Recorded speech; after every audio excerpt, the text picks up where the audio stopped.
Сразу 4 команды Якутскэнерго вышли в финал чемпионата РАЦЭНЕРЖИ. Они стали лучшими в отборочных турах по направлениям охрана труда, теплоэнергетика, электрические сети. В течение 2 дней они защищали проекты по своим направлениям. Один из них – нулевой порог терпимости производственной безопасности и охраны труда в группе Росгидро.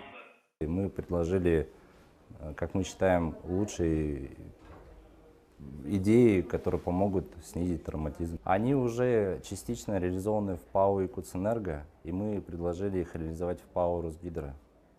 Как бы эти все, в принципе, предложенные нами идеи уже частично у нас реализованы и уже проходят, так сказать, обкатку. Успешно?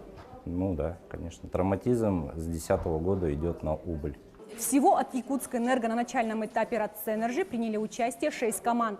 4 из них стали финалистами. Сейчас они готовятся к решающему финальному состязанию, где предстоит большая конкуренция с коллегами из других регионов страны.